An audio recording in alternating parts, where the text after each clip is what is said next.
They said the new owner wanted the top floor cleared by 9, but no one expected Richard Whitmore to be standing in his own office at exactly 8:57 a.m., staring at the elevator doors like he could stop the future by sheer force of habit. The glass walls around him caught the gray Manhattan light and turned it cold, almost silver, the kind of light that made every scratch on the polished oak desk look older than it was. Outside, traffic moved 32 floors below in slow ribbons of yellow and black, horns muted by the sealed windows, the city close enough to see but too far away to touch. Inside, the room smelled faintly of leather, burnt coffee, and the citrus polish the night crew had used on the shelves before dawn. Richard stood with both hands braced on the back of his chair, the same chair he had once sunk into like a king on a private throne, and for a strange second, he seemed less like a billionaire and more like an aging man trying not to look at the clock. No one on the executive floor spoke above a murmur that morning. Assistants crossed the hallway with tablets tucked to their chests. A junior analyst nearly dropped a stack of folders when he saw the legal team gathering near the conference room.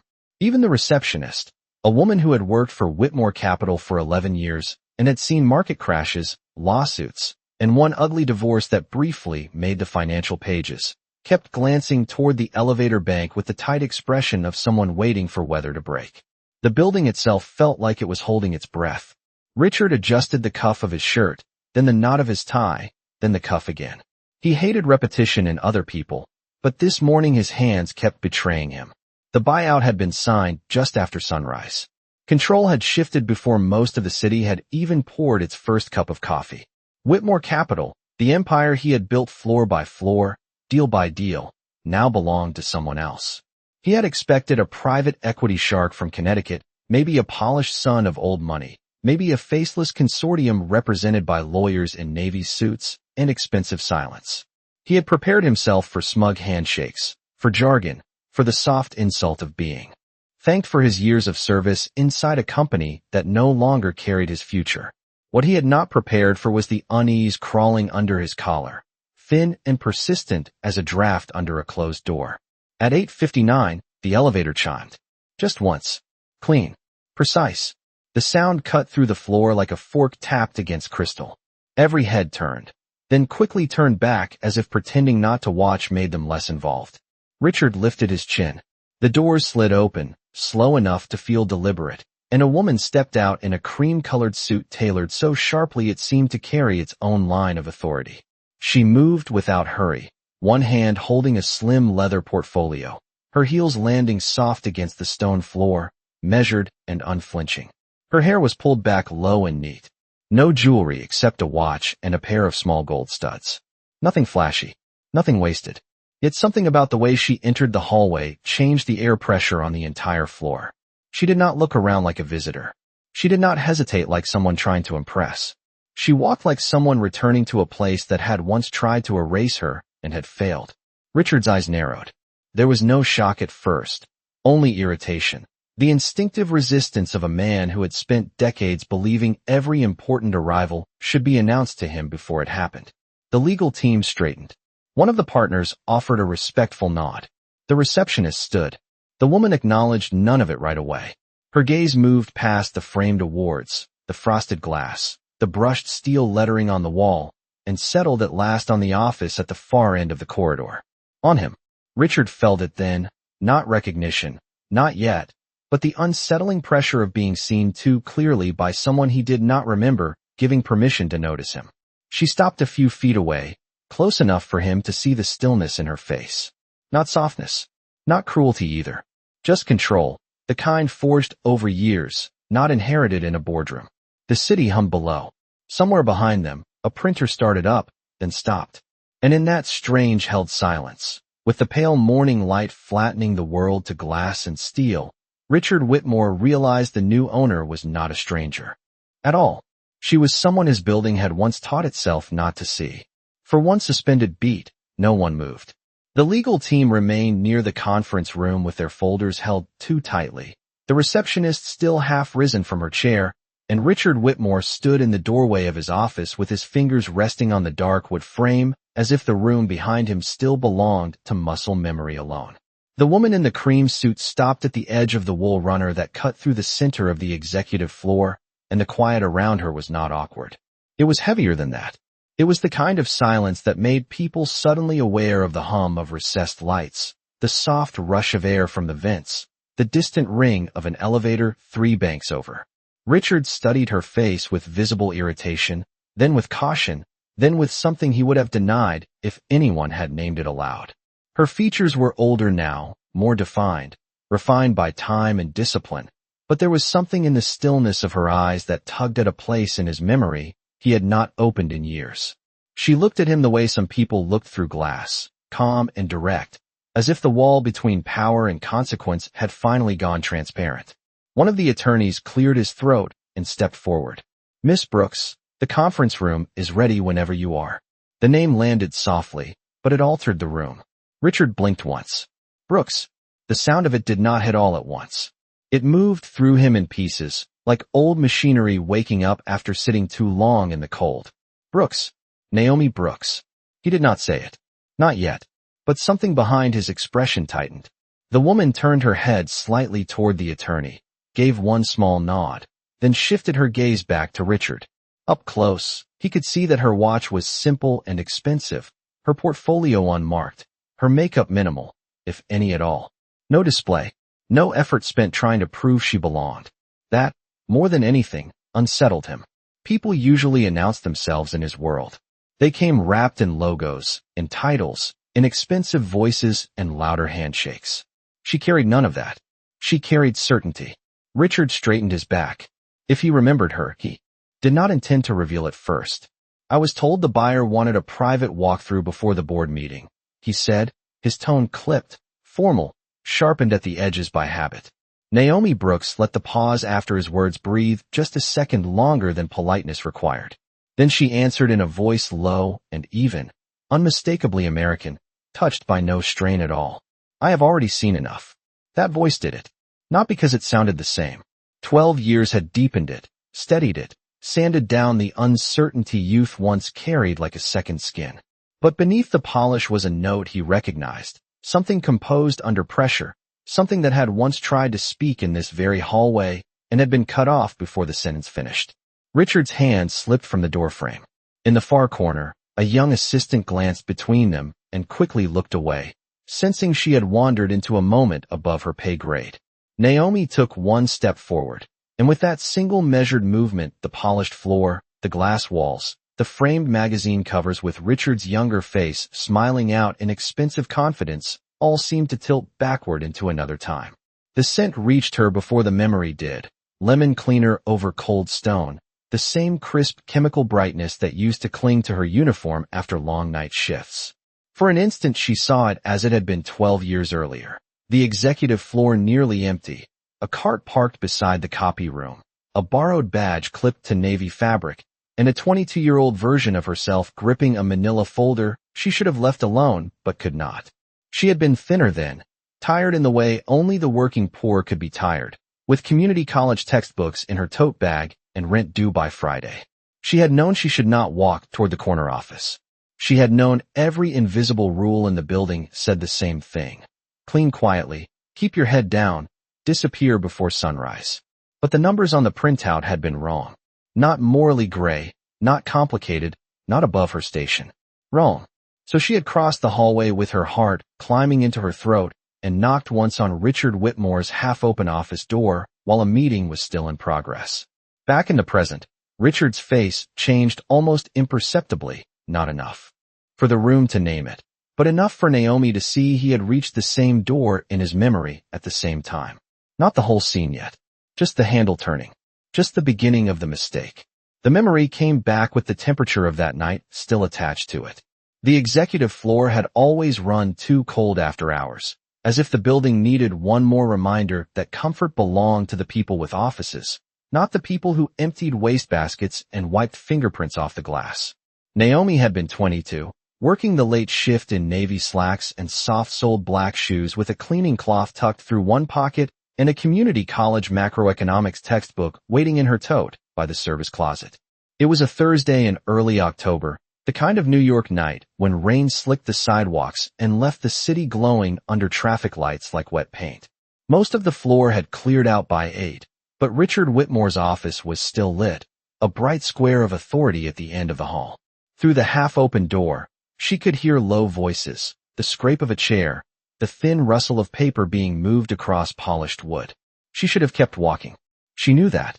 Every rule of invisible labor said the same thing without ever needing to be printed on a wall. Clean around the power, never through it. Be useful, never noticeable. And if you accidentally notice something important, pretend you did not. But the folder in her hand would not let her do that. She had found it beside the high-capacity printer in the copy room. 2 sets of pages slightly misaligned. One marked internal projections, the other stamped preliminary acquisition terms. She had not gone looking for it. She had only meant to straighten the stack before it slipped to the floor. Then a number had caught her eye. A debt ratio. Then a revenue assumption. Then a clause on retained liability that did not match the projected value being pitched. At first she had thought she was tired. She had been up since 6 that morning, taken the subway to class in Brooklyn, worked a shift at a grocery store deli until 3, then caught another train uptown for the cleaning job that paid $1.75 more an hour and came with no benefits. But the more she looked, the more the numbers stayed wrong. Not in a complicated way. In a dangerous way. Naomi had grown up around people who knew what bad paper could do. Her mother had signed one hospital payment plan she did not understand and spent 3 years trying to climb out from under fees that multiplied in silence. Naomi read everything now. Lease terms. Loan language. Credit card fine print. Textbooks twice. Contracts 3 times. Numbers were one of the few places where the truth did not care how much money a person had. So she stood there under the fluorescent copy room lights with the lemon-clean smell of fresh mop water behind her and read enough to feel her pulse begin to climb. If the acquisition went through under those terms, Whitmore Capital would absorb exposure no one in that room should have been willing to touch. Either the other side was hiding the trap inside language they thought nobody would challenge, or somebody at Whitmore had already missed it because they trusted their own power too much to read closely. Naomi looked toward the office at the end of the hall. Through the glass, she could see silhouettes moving near the desk, all suits and gestures, and the loose posture of people who assumed control was their natural climate. She tightened her grip on the folder. Her first instinct was practical. Put it back. Go home. Let men with 6-figure bonuses clean up their own mistakes. But then she thought of her mother at the kitchen table in Queens, rubbing one wrist with the thumb of the other hand after a 10-hour home health shift, saying that the worst thing about powerful people was not always cruelty. Sometimes it was how easily they mistook other people's silence for ignorance. Naomi had heard enough of that in her life already.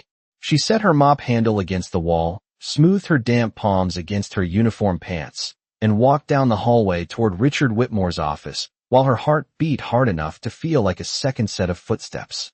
Inside, someone laughed softly. A pen clicked. The city flickered through the windows behind them in red and gold. Naomi reached the half-open door and knocked once with 2 careful knuckles against the frame. The conversation inside did not stop right away. It just thinned. Then, Richard Whitmore looked up from behind his desk, annoyance arriving before recognition, and Naomi understood in one sharp instant that she had crossed a line this building had never expected someone like her to touch. Richard Whitmore did not rise right away. That was the first thing Naomi noticed. He remained seated behind his desk with one hand resting near a Mont Blanc pen and the other on a folder of acquisition notes, as if the interruption in his doorway was too minor to deserve the dignity of a full response. The office around him looked exactly like the kind of room meant to make ordinary people feel smaller before a single word was spoken. Dark shelves lined one wall with awards, deal tombstones, and leather-bound books no one ever opened. The windows behind him stretched from floor to ceiling, framing Midtown in a wash of rain and blurred brake lights. A brass lamp cast a warm pool over the desk, but the rest of the room stayed cool, all blue glass and polished surfaces and the quiet expense of objects chosen to remind visitors where they stood. 3 men in tailored suits sat across from him, each old enough to have spent decades confusing confidence with correctness.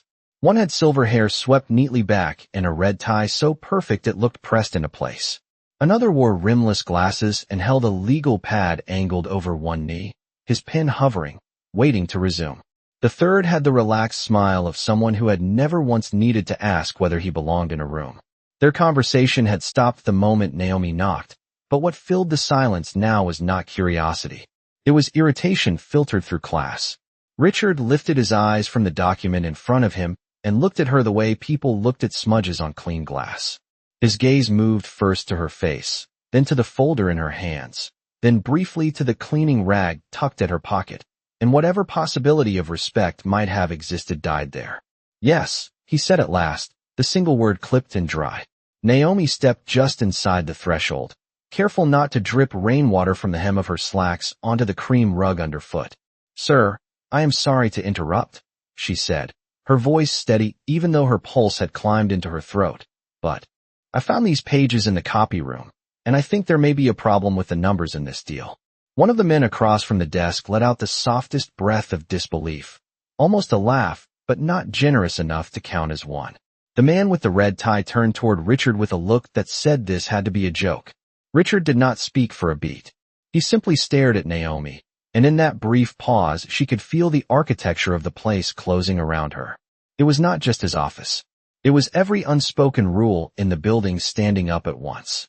Then he leaned back slowly in his chair, the leather creaking under the shift of his weight.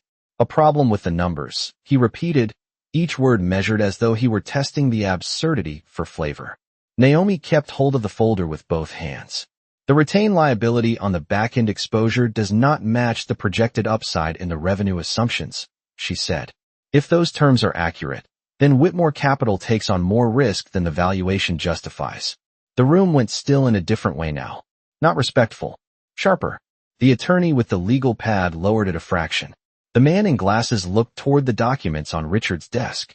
But before any of them could speak, Richard's expression hardened into something colder than anger. It was dismissal with pedigree. He stood then, finally, but only to make the height difference unmistakable. "People like you see a few printed pages and suddenly think they understand a deal room," he said. His voice did not need volume to cut. It carried the smooth confidence of a man who had spent his life being agreed with before he finished sentences. Naomi felt heat gather under her skin, but she did not step back. "I am only saying someone should double-check the language before you sign, sir." Richard took one step around the desk. The city glowed behind him like a wall of money. "Janitors clean messes, miss whatever your name is. They do not audit billion-dollar acquisitions." One of the men near the chair shifted, uncomfortable now, though none of them challenged him. Naomi's fingers tightened against the folder edges until the paper bent slightly at the corners. For one impossible second she almost apologized, not because she was wrong, but because the room was built to make people like her apologize for existing too visibly inside it. Then Richard glanced toward the open door behind her, toward the executive hallway where two assistants had already slowed to listen, and his face cooled further at the thought of witnesses. "Put the papers down and get back to your cart," he said. "You are out of your depth and out of line." The words landed with a kind of polished cruelty that did not need shouting to humiliate. Naomi stood there under the brass lamp glow and rain-muted skyline, holding truth in her hands while four wealthy men looked at her as if the real offense was not the danger in the contract but the fact that she had dared to speak at all. Naomi did not put the folder down. The air in the office seemed to sharpen around that choice, though the only visible movement was the rain sliding in crooked lines down the glass behind Richard Whitmore and the slow turn of one executive's pen between his fingers. She knew what they saw when they looked at her. The navy uniform, the soft soles, the damp cuff where mop water had dried into a faint line. A young black woman from the night crew who had mistaken a service hallway for a seat at the table. But the numbers were still wrong, and numbers had never cared about anyone's title. "Sir," she said again, quieter now, because volume would only make them hear insolence where she meant warning.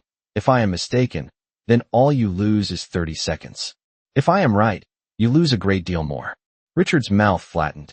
He stepped closer until the desk no longer separated his authority from her presence. The office light caught silver at his temples and a polished hardness in his eyes that had probably closed 100 deals and ended twice as many careers. One of the men seated near the windows shifted in his chair, then cleared his throat.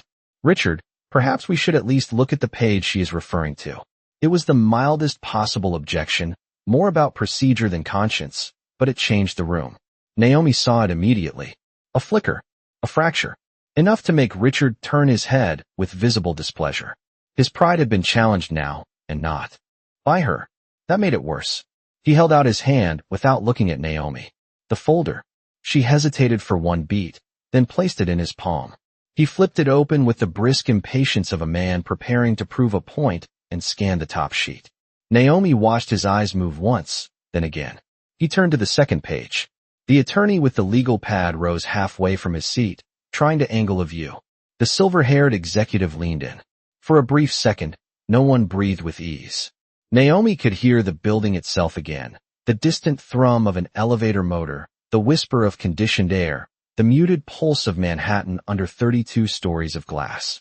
Richard reached the clause she had seen in the copy room and paused. It was only a pause, barely more than the time it took to blink, but it was real. His jaw tightened. Naomi felt hope flare in her chest, so suddenly it almost hurt.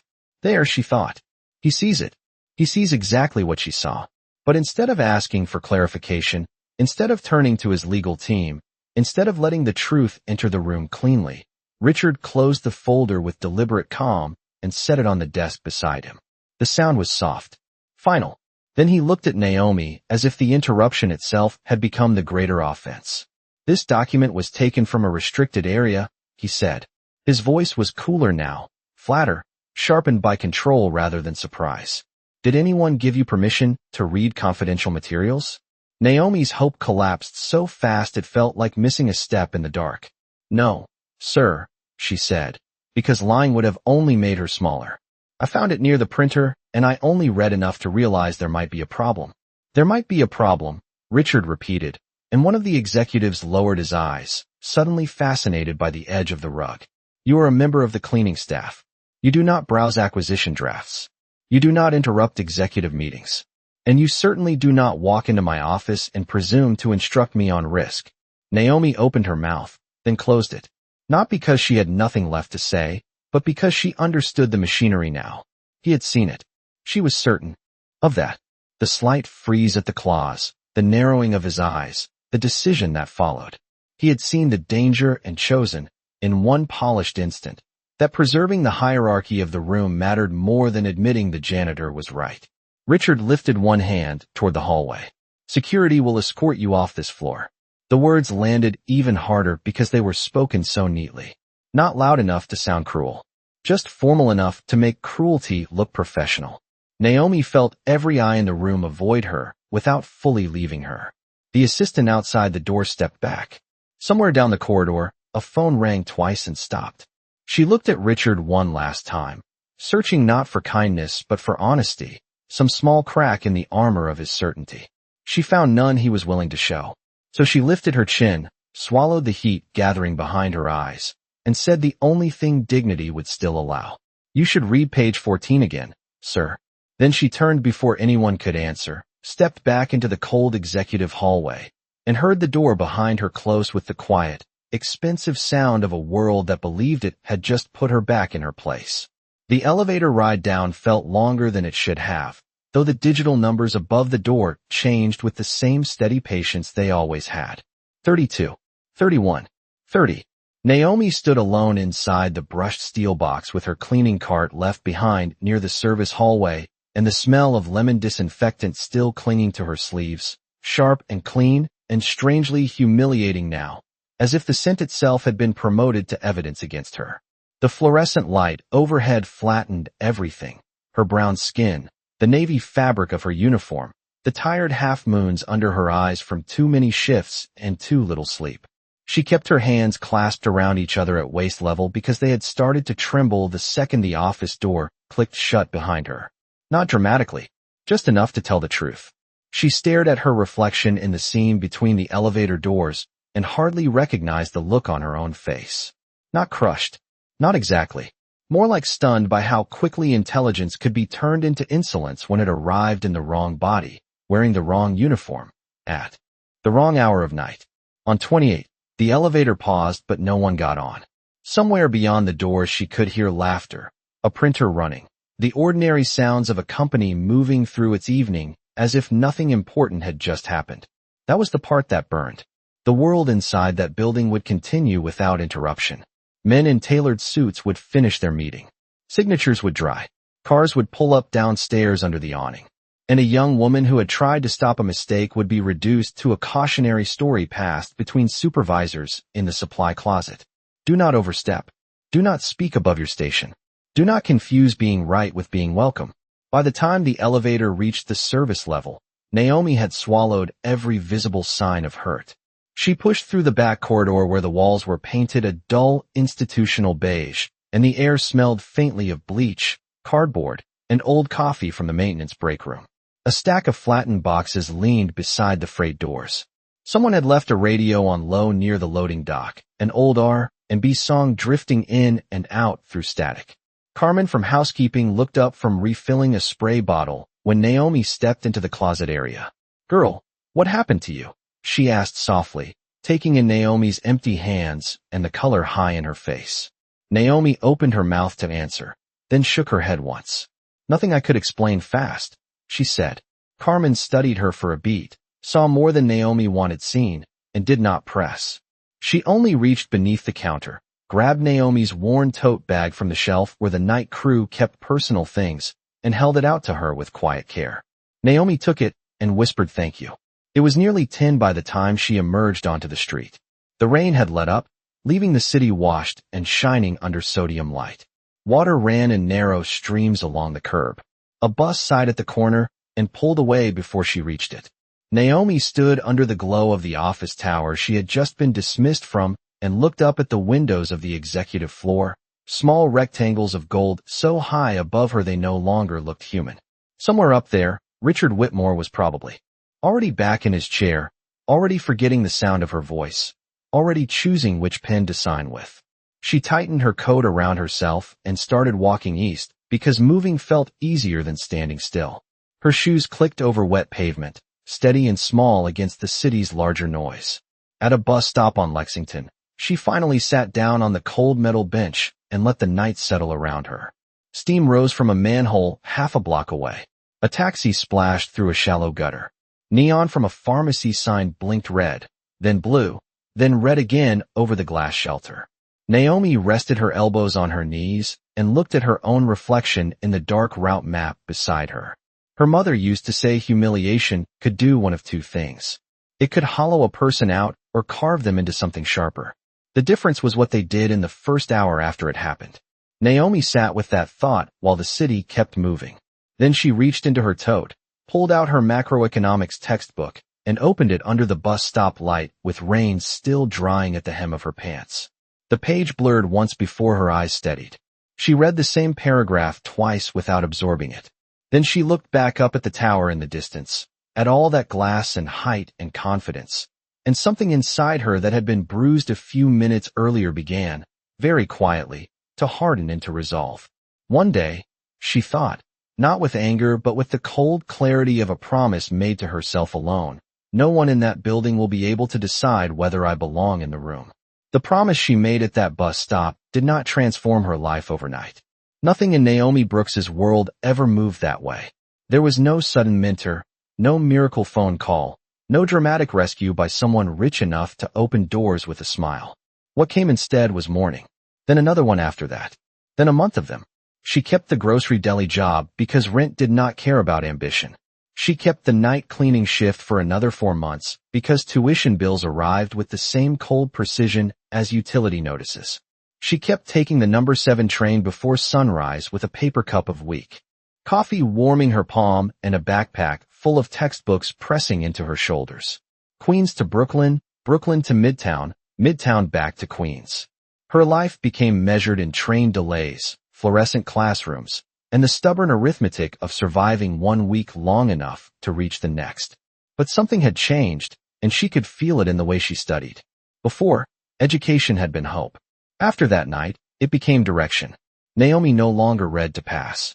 She read to understand how rooms like Richard Whitmore's were built, line by line, clause by clause, assumption by assumption, until power looked so natural that people stopped recognizing it as design.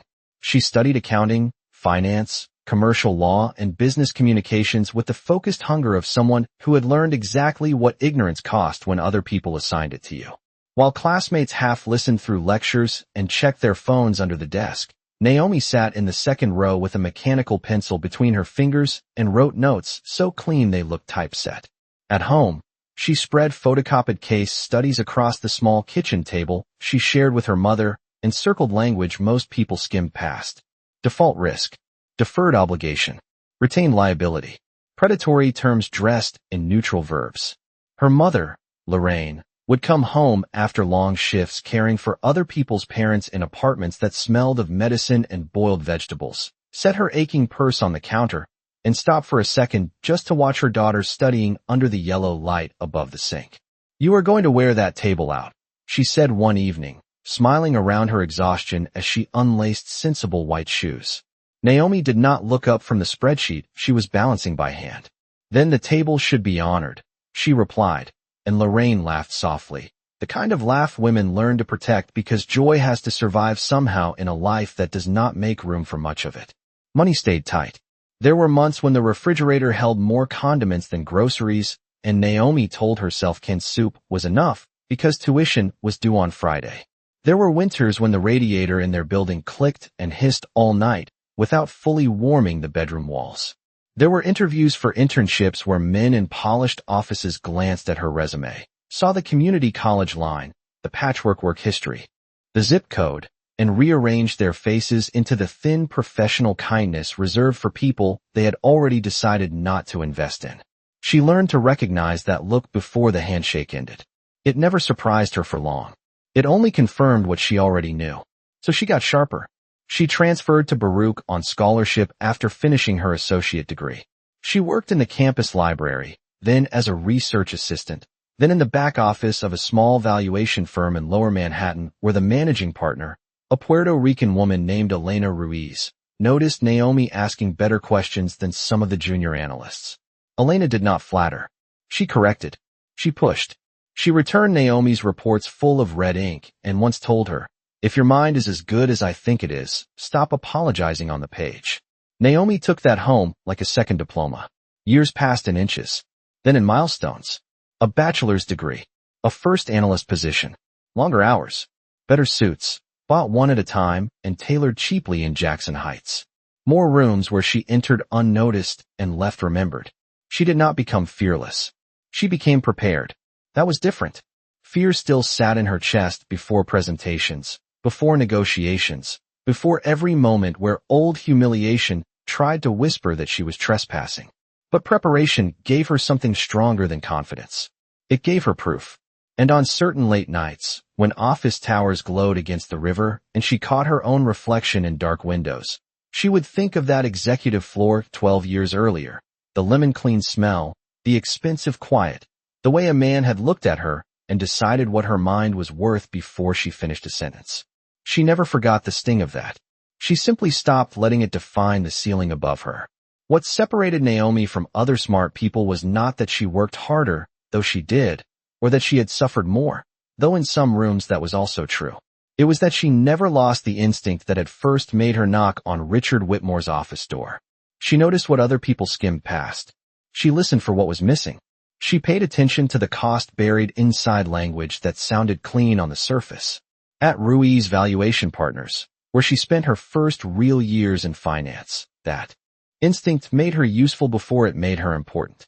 She was 27 when Elena Ruiz first trusted her with a distressed retail acquisition in Newark, a tired chain of family-owned pharmacy stores that looked doomed on paper and messy in person.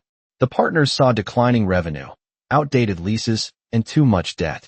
Naomi saw foot traffic patterns no one had bothered to visit in person, neighborhood demographics changing block by block, and a supplier contract with renegotiation windows hidden in the appendices.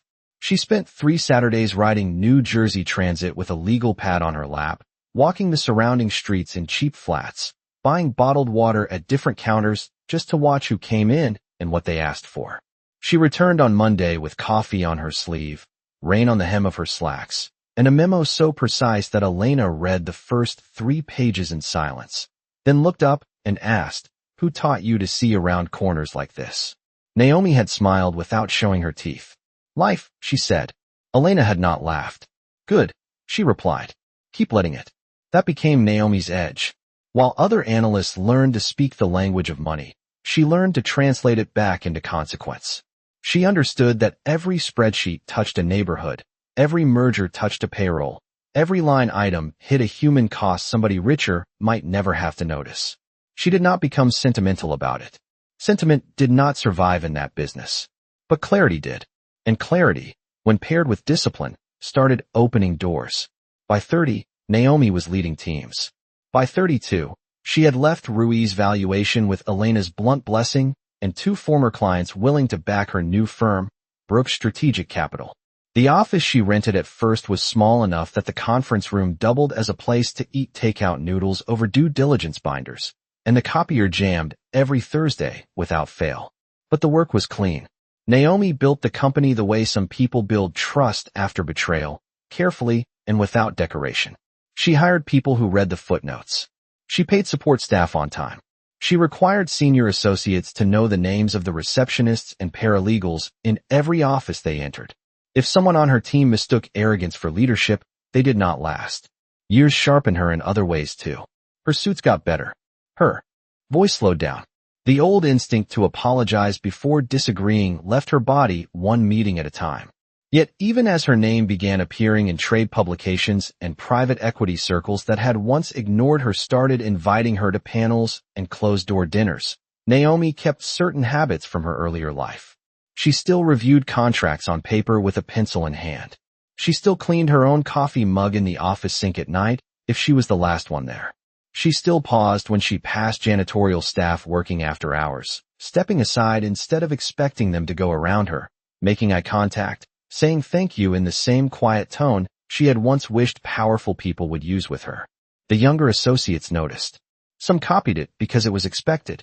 Others copied it because they slowly understood what kind of woman she was. Around that time, Whitmore Capital began showing up in market reports for the wrong reasons. First, it was a restructuring rumor tucked into a column nobody took seriously. Then came declining asset performance, over-leveraged positions, and an acquisition from years earlier that analysts on cable television now referred to as the beginning of the firm's strategic drift. Naomi caught that phrase one evening on a muted screen in an airport lounge in Chicago and looked up at it only because the chart on the lower third named the company. Whitmore Capital. The old name moved through her like a draft under a closed door. On screen, a commentator in a crisp blue tie gestured toward an earnings slide and talked about hidden liabilities, unrealistic upside assumptions, and decisions made by a leadership team that had trusted confidence more than caution. Naomi sat still with a paper cup of black coffee cooling in her hand and watched the line graph slope downward. She did not smile. She did not feel triumphant. What she felt was stranger than that. A kind of silence. As if a sentence spoken 12 years ago in a room that refused to hear it had taken this long to finish echoing back. Richard Whitmore had once believed decline would announce itself with drama. He had imagined that if his empire ever bent under real pressure, it would happen in headlines large enough to match his ego.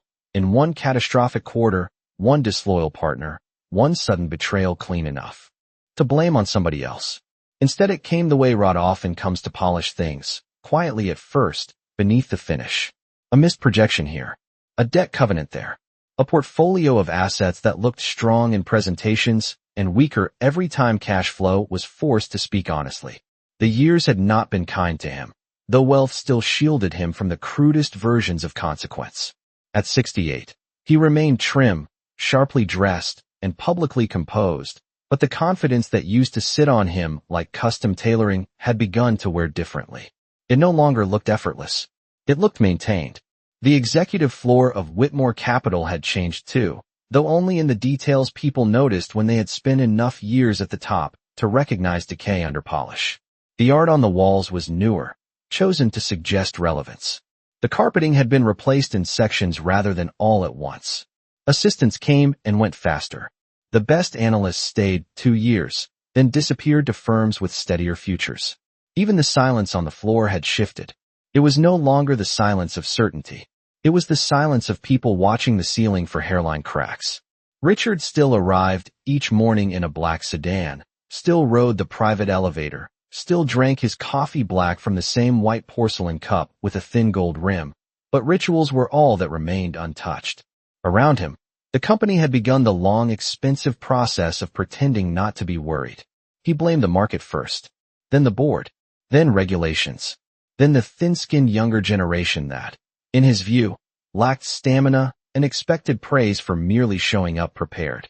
He blamed everything except the possibility that some of the damage had started in the exact blind spots he had mistaken for strength. During one winter board meeting, when sleet tapped the conference room windows and the skyline looked blurred and metallic beyond them, the chief financial officer clicked to a slide marked exposure history and paused too long before speaking. Richard noticed. Everyone did. The line graph on the screen tracked 12 years of strategic drift in blue and red, and midway through it sat one acquisition still discussed inside the firm in the brittle language of institutional embarrassment. The Henshaw Logistics purchase. Too much downside absorbed. Too much liability retained. Too many assumptions. Defended by force of personality rather than disciplined scrutiny. The very deal Naomi had tried to warn him about the night he sent her away. Richard did not think of her then by name. He rarely let the memory rise that far. But he thought of the clause, page 14, the split second he had seen enough to know she might be right, and the harder split second after that when he decided the greater risk was letting a young janitor expose the weakness in his room. That memory had aged poorly. It did not haunt him every day. Men like Richard were skilled at burying self-indictment under productivity. Yet on certain mornings, usually when the office was still dark and his reflection in the window looked older than he felt prepared to admit, the thought returned with irritating precision. He had been warned. Not by a rival. Not by a consultant billing $800 an hour. By a young woman in a cleaning uniform holding papers with bent corners and more courage than the executives seated in front of him. The board no longer protected him the way it once had. By the spring of the 12th year, they had formed a special committee. By summer, outside advisors were using phrases like strategic alternatives and liquidity event in rooms where the coffee was too good and nobody said the word failure aloud. Richard kept his face neutral through all of it, but the strain began to reveal itself in smaller ways. He forgot names, repeated questions, snapped at assistants for scheduling errors that were not theirs. One evening, after most of the floor had emptied, he stood alone in his office and looked down at the city without seeing it. His tie was loosened. His untouched dinner sat cooling in a cardboard container near the credenza. On his desk lay a thick binder stamped confidential. The latest restructuring proposal from a firm he had spent 2 decades mocking as timid. He turned a page and found himself staring not at the numbers, but at his own hand, older now, veins raised, the skin thinner across the knuckles. The hand that had once closed the folder and dismissed the only honest warning in the room. Outside his office door, a cleaning cart rolled past with a soft rattle, and Richard glanced up on instinct. For just a second he saw not the present hallway but an older one layered over it, brighter, colder, cleaner, and a young woman turning back at the door to tell him to read page 14 again. He looked away first. By the end of that quarter, the board voted to pursue a sale. No public scandal. No dramatic collapse. Just signatures, debt, and the final humiliation of a man who had built a tower high enough to forget the ground until it was the ground that took him. The conference room filled in layers. First came the board members with their careful expressions and leather folders tucked under their arms. Then outside counsel. Then the transition team from Brooks Strategic Capital, moving with the quiet efficiency of people who had already done the hard work before anyone else entered the room. No one rushed. That was what Richard noticed most. In his world, people used to hurry for him. They arrived early, stood when he entered, aligned their pens and agendas around his timing, as if punctuality itself were a form of tribute. But this morning the rhythm belonged to someone else. He stood at the far end of the conference table with the skyline behind him, one hand resting on the back of a chair he no longer had authority to claim, and watched the room reorder itself around Naomi Brooks without spectacle, without fanfare, almost without sound. She entered last. Not dramatically, not late enough to perform importance. Just precisely when everything was ready. The cream suit from the hallway was now framed by the colder light of the boardroom, and in here the details sharpened. The smooth fold of her sleeve as she placed her portfolio on the table. The small gold watch at her wrist catching a blade of morning sun. The way she greeted the oldest board member by name, then the general counsel, then the junior transition analyst no one else would have bothered to acknowledge first thing in a room this tense. Richard watched those small things with the alert discomfort of a man realizing that power had changed languages while he was still speaking the old one. The room settled. Chairs pulled in. Water glasses caught the light. The city beyond the windows looked almost unreal in the brightening day. All silver towers and moving traffic. A kingdom built on momentum and forgetting. Naomi took the seat at the head of the table only after the board chair gestured to it. And even then she did not sink into it the way Richard once had. She sat upright, portfolio closed, hands relaxed, as if the point was not ownership of the chair but command of what came next. The board chair, Arthur Bell, cleared his throat and opened with the procedural language everyone in that room already knew by heart. Transaction completed at 7:12 that morning. Control interest transferred. Interim operating authority effective immediately. Richard heard the words clearly but felt them as distance rather than information. He had spent decades turning companies into documents and documents into power. Now the same process was happening to him. Clean and bloodless and irreversible. Arthur continued, but the room's attention had already shifted to Naomi. She listened without interrupting, then opened her portfolio and slid a single stapled packet toward each side of the table. A transition memo. No branding flourish. No self-congratulating preface. Just strategy, staffing, operational review, culture assessment, floor by floor. Richard glanced down at the page placed before him and saw something that made his jaw tighten before he could stop it. Section 3. Executive Conduct and Institutional Blind Spots. He did not look up immediately. He did not need to. He could feel her clarity in the room the way some people feel whether moving in. Arthur finished his remarks and turned toward her with a small nod. Miss Brooks, the floor is yours. Naomi let the sentence settle. Then she spoke. Thank you, Arthur. Her voice carried easily, not loud, not sharp, but balanced in that rare way that made people stop adjusting their posture and simply listen. Over the next 90 days, we will stabilize debt exposure, retain core operating staff, conduct a full review of past acquisition liabilities, and rebuild the company's decision structure from the inside out. No wasted words. No gloating. Just direction. An outside observer might have called it unemotional, but Richard knew better now. What he heard in her restraint was discipline, and discipline unnerved him more than anger ever could have. Naomi turned a page. Several people reached for their pens at once. Effective today, no executive support staff member, facilities employee, administrative worker, or junior analyst will be excluded from departmental briefings that affect their job function.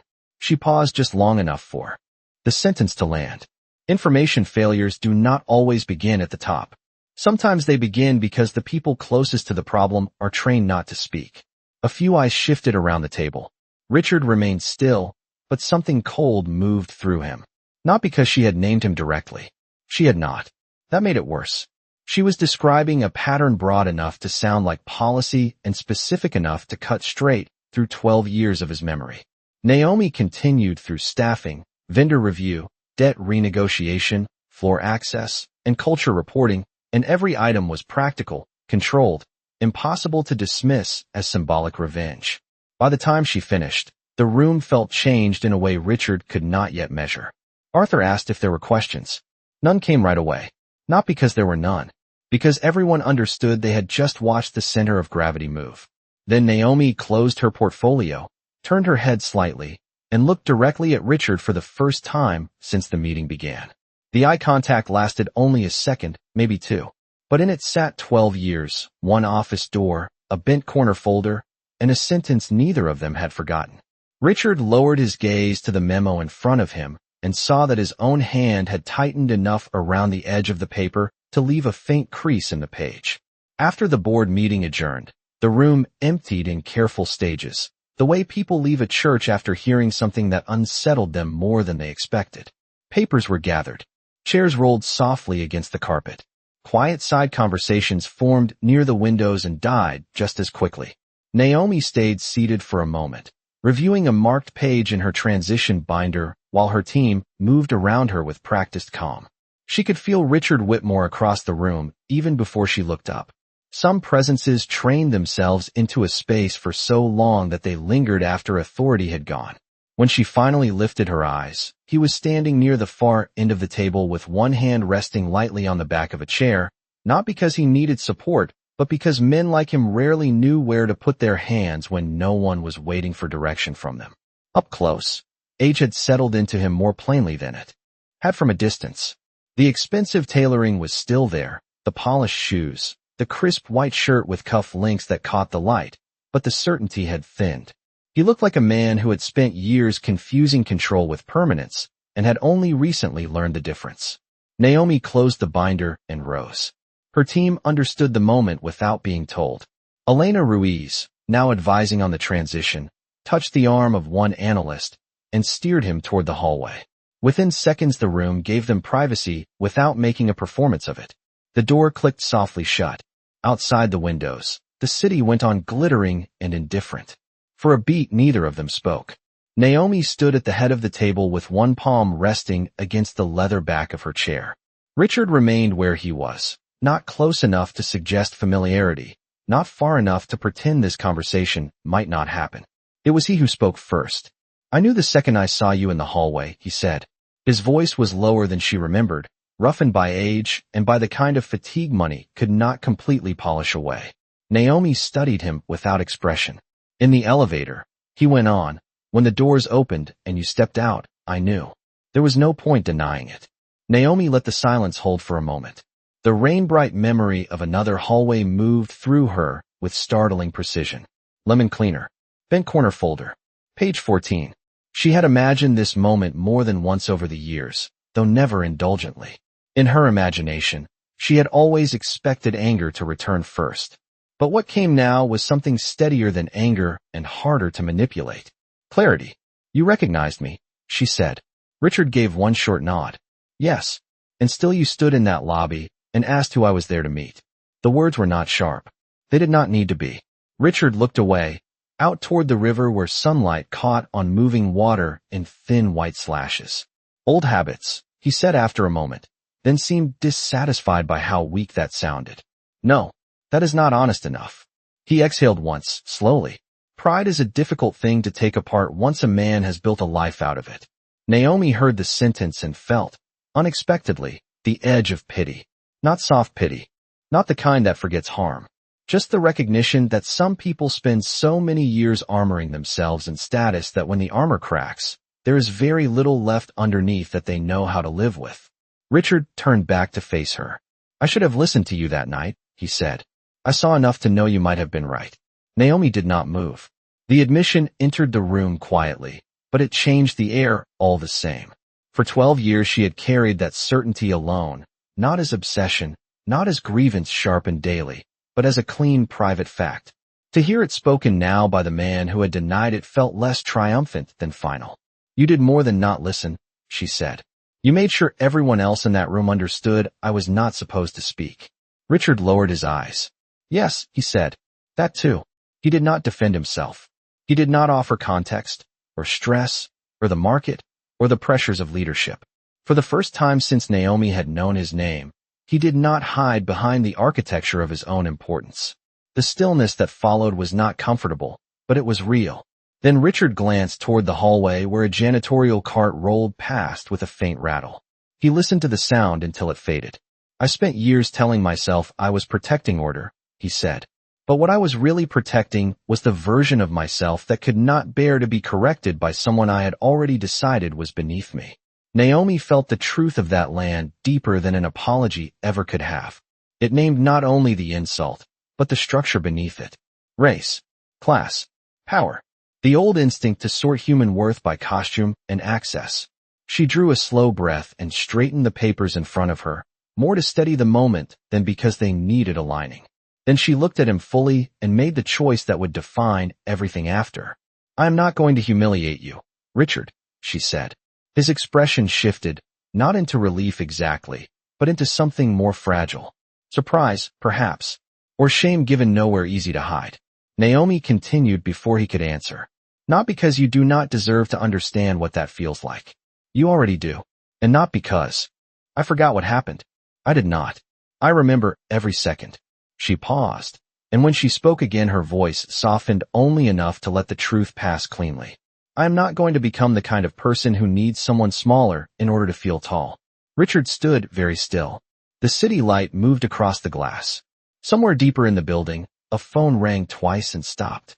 Naomi picked up her binder, turned toward the door, and in the silence behind her, she could feel a man who had once thrown her out of his world standing in the first honest consequence of being seen. Naomi did not go back to her new office right away. Instead, she walked the executive floor slowly, not to admire what she now owned, but to understand what still lived inside it. Ownership, she had learned, changed signatures faster than it changed habits. The hallway carried the same polished quiet it had 12 years earlier, the same expensive carpet swallowing footsteps, the same cold light slipping across glass walls and brushed steel trim. But beneath the surface, things had already begun to shift. People looked up when she passed, and did not look away too quickly. Assistants straightened, not out of fear, but attention. Junior analysts standing near the espresso bar lowered their voices, then realized they did not need to. Naomi nodded to each of them as she moved by, seeing not only who they were, but how they held themselves inside a place that had trained some of them to become smaller than their talent. Near the end of the corridor, she stopped beside a facilities worker replacing a ceiling vent cover on a small ladder.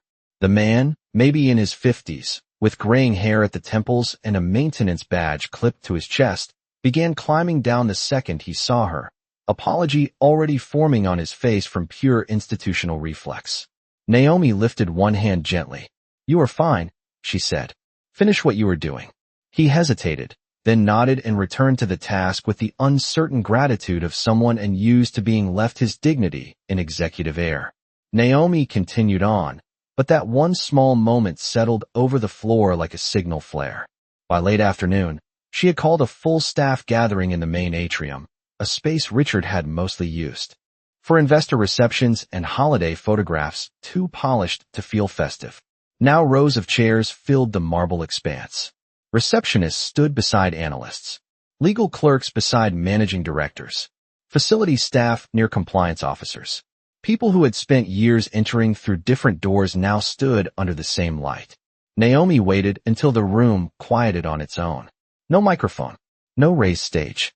Just the low natural echo of a room built for prestige being asked, perhaps for the first time, to hold honesty instead. "Thank you for being here," she began. Her voice moved through the atrium cleanly, and even those near the back leaned in without meaning to. This company has changed hands. But more important than that, it now has a chance to change its character. She let the sentence breathe. Some people folded their arms, cautious. Others looked down, hopeful in the careful way workers become hopeful only after disappointment has taught them how dangerous hope can be. Naomi went on. "Many of you have spent years doing your jobs inside systems where information moved unevenly, where some voices carried automatic weight and others were expected to remain decorative, silent, or grateful simply to be present. That ends now." No one clapped. It was too early for that. But something in the room sharpened, as if dozens of people had straightened inside themselves at once.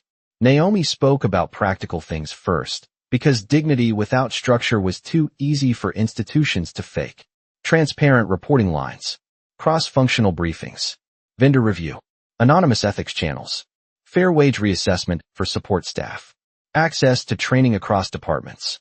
Then she said the thing she had come there to say, the sentence that had been building in her since the boardroom, and longer than that if she was being honest, since a wet night 12 years earlier when truth in her hands had not been enough to grant her standing. "The people closest to a problem are often the first to see it," she said.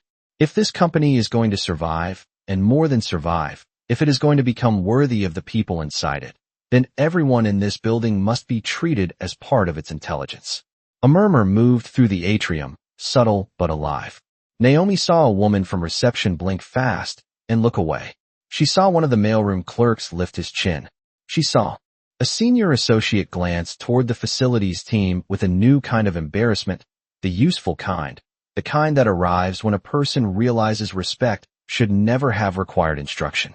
After the meeting, people drifted out more slowly than they had entered. Some stayed back to ask practical questions. Others simply wanted to say thank you without making it sentimental. Naomi answered each one with the same steady attention, never rushed, never distant. By the time the atrium emptied, evening had started pressing blue against the windows. She returned alone to the executive office that was now hers and stood just inside the doorway, without turning on the lamp. The room looked smaller than it once had. Not because it had changed, but because she had. The city spread beyond the glass in a quilt of headlights, rain-silvered avenues, and lit windows stacked into dusk. On the desk lay a slim folder from Human Resources, a transition summary, and beside it, almost absurdly ordinary, a handwritten note from the building manager letting her know that the night cleaning team had asked whether the new ownership wanted any changes to the evening schedule. Naomi picked up the note and read it twice. Then she crossed the room, opened the office door again, and walked down the hall until she found the supervisor gathering supply lists near the service alcove. "Please tell your team no changes tonight," Naomi said. The woman nodded, waiting. Naomi added, "And tell them this floor is theirs too." When she returned to the office, the last light of day had caught the windows and turned them briefly to gold. She stood there in the quiet, one hand resting on the back of the chair Richard had once occupied like a throne, and felt no urge to sit down just yet. Some victories did not need performance. Some reversals were complete the moment a person chose not just to rise, but to remake the room.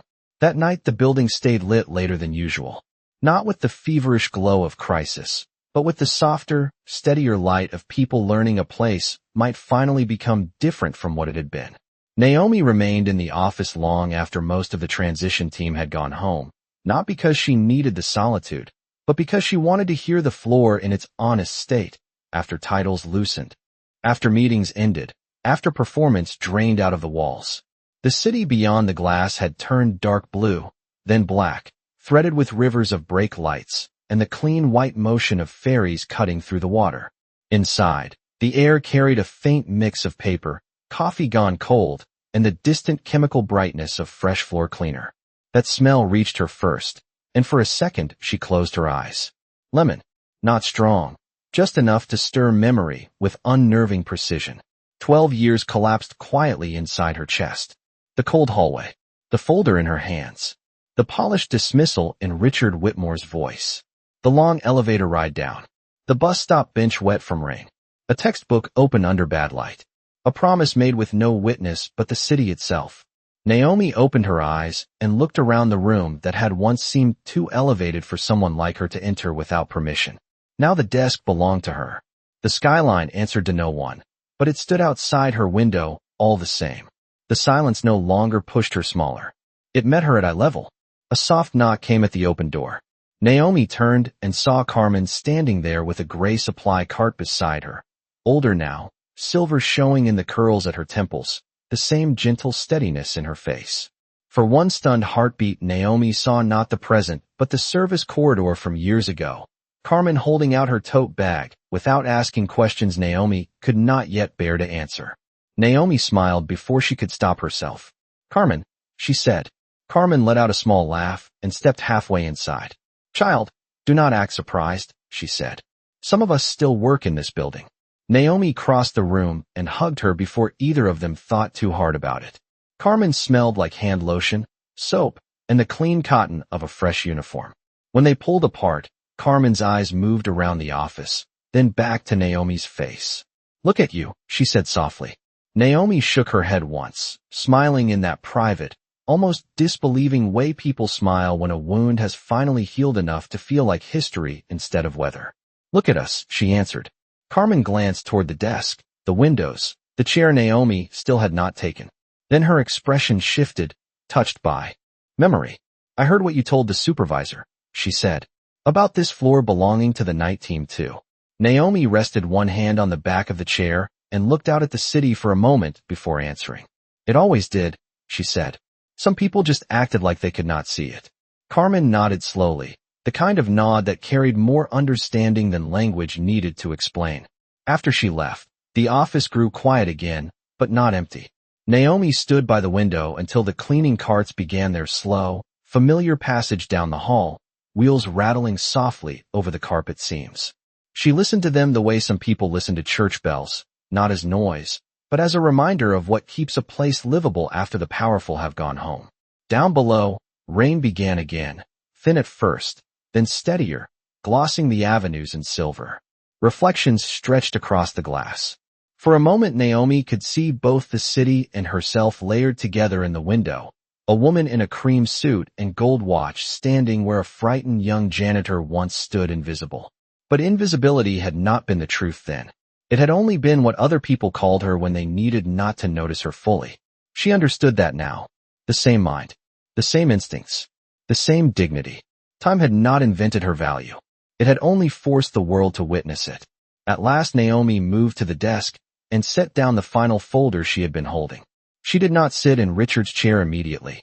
Instead, she reached for the small brass lamp, switched it off, and let the room go dim except for the city light washing through the windows. Then she crossed to the door and left it open behind her as she stepped into the hallway. The night crew looked up from their work, and she smiled at them the way she had once wished someone would smile at her, as if their presence did not interrupt the building but completed it. Somewhere at the far end of the corridor a buffer hummed softly over marble. Rain tapped the glass. Footsteps came and went. And in the gentle blue hush of a floor that had finally learned who it belonged to, Naomi walked forward without hurry, carrying no triumph in her hands, only the quiet power of a woman who had been thrown out, returned, and chosen to make the room more human than the people who once ruled it. The next morning arrived with a pale wash of winter light and the subdued tension of a building trying to decide whether yesterday had been an announcement or the beginning of a reckoning. Naomi stepped out of the elevator just after 7 with a leather portfolio in one hand and a paper cup of black coffee in the other, and the floor seemed to register her before anyone spoke. Not dramatically, just in the slight straightening of posture, the shift in eye lines, the quiet awareness that moved through reception and along the glass-walled offices like a current finding new shape. She wore charcoal that morning instead of cream, the suit cut clean and simple, nothing flashy, nothing accidental. The gold watch at her wrist caught the cold light as she set her coffee down on the reception counter and greeted the front desk associate by name. "Good morning, Tessa. How was your daughter's recital?" Tessa blinked, then smiled in startled relief, the way people do when they realize something personal they mentioned in passing had actually been heard. "It was wonderful," she said. "Thank you for asking." Naomi nodded once and continued down the hall, but she felt the moment settle behind her. Culture did not begin in speeches. It began in what people learned they no longer had to brace themselves against. By 8:30, the executive conference room held the first operational review under her authority. Department heads sat with legal, finance, facilities, and administrative leads at the same table, some still adjusting to the novelty of that arrangement. Sunlight fell in broad white bands across the polished surface, catching on water glasses and open laptops. Naomi stood near the screen at the front of the room rather than taking the head chair, and when she spoke, it was with the same measured calm that had already begun changing the air in the building. "We are going to talk today about systems," she said, clicking to the first slide. "But systems are only another word for repeated choices. If the choices were poor, the system will be poor no matter how expensive the furniture is." A few people smiled despite themselves. Others lowered their eyes to hide that they were smiling. At all. She moved through debt exposure, workflow redundancies, reporting gaps, vendor contracts, and retention strategy with clean precision, then paused on a slide titled Operational Intelligence. Beneath it sat a list of groups that had historically been excluded from key communications: reception, mailroom, facilities, overnight cleaning, junior analysts. Naomi let the slide remain visible a moment longer than most presenters would have dared. Then she turned back to the room. "I want to be very clear," she said. "We are not correcting this because kindness is good for morale, though it is.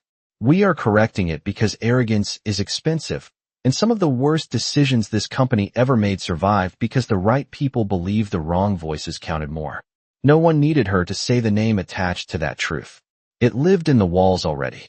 At the far end of the table, Richard sat in the chair assigned to outgoing leadership review, present by board request for continuity during transition, hands folded near a notepad he had not written on. He looked older in daylight, less armored. Naomi did not avoid his gaze, but she did not perform toward it either. He was no longer the axis of the room, and that fact now spoke for itself. Midway through the meeting, a facilities coordinator named Daniel cleared his throat hesitantly and raised a concern about after-hours access routes that had been causing delays during emergency maintenance.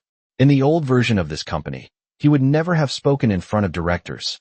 Naomi listened without interrupting, asked 2 brief follow-up questions, and then turned to operations. "Fix it this week," she said.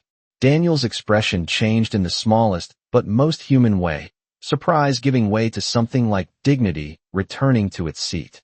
Richard watched the exchange in silence. Naomi felt it without looking. She wondered whether he heard what she heard in moments like that, not just a maintenance issue being addressed, but the sound of a hierarchy loosening its grip on what counted as intelligence. After the meeting, people filed out more slowly than usual, lingering to exchange thoughts that yesterday they would have buried in private messages and guarded hallway whispers. Naomi remained behind to collect her notes. As she stacked the last page, she noticed Richard still seated at the end of the table. The others had gone. Sunlight had shifted. Across the carpet, leaving the room cooler now, the skyline outside pale and exact against the winter sky. He rose when she looked up, not out of entitlement this time, but something closer to respect learned late. "There is one thing I should tell you," he said. Naomi waited. Richard's eyes moved briefly to the window, then back to her. "The night you came to my office, after you left, I had my attorney review page 14. Naomi's hand stilled over the papers. "You were right," he said. "We all knew it within 10 minutes. The sentence landed without ceremony, and because of that it carried more weight than any theatrical confession could have. Naomi felt no vindication surge through her, no dramatic satisfaction. Only a deep quiet, as if a door inside memory that had remained ajar for 12 years had finally been closed by the only hand that could close it. Richard swallowed once before continuing. "I told them to proceed anyway," he said. "Not because the deal was sound. Because I could not bear what it would mean if the person who saw the flaw first was you." The room held still around them. No humming projector. No rustle of paper. Just the faint rush of heat through the vents and the distant, almost tender squeak of a janitorial cart while somewhere down the hall. Naomi looked at him for a long moment. Then she gathered her notes, squared the stack against the table edge, and answered with a steadiness that belonged not to revenge, but to truth fully grown. "That was never about the deal, Richard," she said. "It was about what you thought my mind was worth before you heard it." He lowered his head, and for the first time since she had known him, there was no defense left in his posture, only the bare outline of a man standing in the ruins of a belief that had shaped his whole life. Naomi walked past him then, carrying her papers against the light, and as she opened the door, the floor outside seemed brighter than when she had entered, not because the building had changed overnight, but because truth, once spoken plainly in a room that can no longer reject it, has a way of altering what the light falls on. By the third evening, the building had begun to sound different. Not quieter. Exactly. More honest. Doors still opened and closed with the same soft hydraulic hush. Elevators still chimed in their measured tones. And somewhere every hour a copier still whirred back to life like an old machine refusing retirement. But the fear had changed texture. It was no longer the tight, private fear of people trying to survive inside a hierarchy that mistook silence for order. It had become the productive discomfort of an institution being asked, perhaps for the first time, to tell the truth about itself. Naomi felt that difference as she stood alone in the executive office and watched dusk gather over the city. March wind pushed rain against the glass in fine silver threads. Headlights moved below like veins of light through the avenues. On the desk behind her lay a short stack of transition summaries, a draft compensation review for support staff, and one cream envelope from the board confirming the final terms of Richard Whitmore's exit. She had not opened it yet. She already knew what it contained. A date, a figure, a title reduced to past tense. The room smelled faintly of cedar from the bookshelves and lemon from the floor cleaner used an hour earlier. That scent no longer hurt. It had become something else now, a bridge between versions of herself who had once felt impossibly far apart. A soft knock touched the open door. Naomi turned and saw Tessa from reception standing there with a small clipboard and an uncertain expression, as if she was still learning that entering this office no longer required rehearsing herself into invisibility. "Sorry to bother you, Ms. Brooks, she said. Naomi smiled gently. Naomi is fine. Tessa nodded, still adjusting. There is a former employee downstairs asking whether he may come up for 2 minutes. He said he would understand if the answer was no. Naomi did not ask the name right away. Some part of her already knew. She looked once toward the rain-swept city, then back to Tessa. Send him up, she said. When Richard stepped off the elevator 10 minutes later, he was not wearing the armor Naomi associated with him. No dark overcoat draped like a declaration. No silk tie pinned into place with executive certainty. Just a navy wool coat damp at the shoulders from rain, a plain umbrella folded in one hand, and a face that looked older in the unflattering lobby light than it ever had beneath the curated glow of boardrooms. He paused when he saw her waiting in the hallway outside the office. For a moment, they simply stood there, the corridors stretching quiet around them, glass walls reflecting a softened version of the scene from years before. Only now no one was being thrown out. Richard lifted the cream envelope slightly. The board asked me to sign the final separation papers in person, he said. Naomi nodded. And you wanted to do that here? Richard gave the smallest incline of his head. Yes. She stepped aside and let him enter first. He noticed that. Men who had once been obeyed by architecture noticed every small reversal. Inside, the office held that deep evening blue that turns polished wood almost black. Naomi did not sit. Richard did not either. He placed the umbrella by the door, set the envelope on the desk, and drew a breath that seemed to cost him more than the action should. I have spent most of my life believing that success proved character, he said. That if a man built enough, acquired enough, commanded enough, then whatever hardness it took to do those things would be justified by the result. He stopped and looked down at his own hand resting against the envelope. I was wrong. Naomi said nothing. Silence was no longer empty between them. It had become a place where truth could either arrive or fail. Richard opened the envelope, signed where the tabs marked his name, then closed the folder with deliberate care. The sound was soft against the desk. He did not hand it to her immediately. Instead, he looked around the room, at the windows, the shelves, the chair behind the desk that he once inhabited as if authority were a permanent climate. I used to think ownership meant the right to decide who mattered in a room, he said. Naomi met his eyes. And now, Richard's mouth tightened, not in defensiveness, but in the effort of speaking plainly. Now I think ownership might mean responsibility for the people power makes easy to ignore. The sentence settled between them with the rough dignity of something learned too late, but learned nonetheless. Naomi crossed to the desk and accepted the signed papers from his hand. Their fingers did not touch. Outside, rain tapped steadily at the glass. Far down the hall, a vacuum hummed over carpet, then paused, then resumed. The building went on living around them. Richard glanced toward the door, where the sound of the night crew drifted in faintly, wheels, cloth, low voices, the ordinary labor that kept polished institutions from revealing how quickly they could gather dust. Years ago, he said quietly, I would have heard those sounds and never once considered the people making them. Naomi looked toward the hall too. They were always part of this place, she said. Richard nodded once. I know that now. It was not a request for absolution. That was why she believed him. He reached for his umbrella and turned toward the door, then stopped with one hand on the frame. When he looked back, there was no trace of the man who had once stood between her and dignity, as if that were his natural right. There was only an older man, diminished in title but clearer in outline, facing the full measure of what he had been. You were the first person in my life who told me the truth when I had the power to punish you for it, he said. Naomi held the signed envelope against the desk and answered with the calm that had carried her farther than rage ever could have. I was not the first, Richard. I was the first you believed you could dismiss.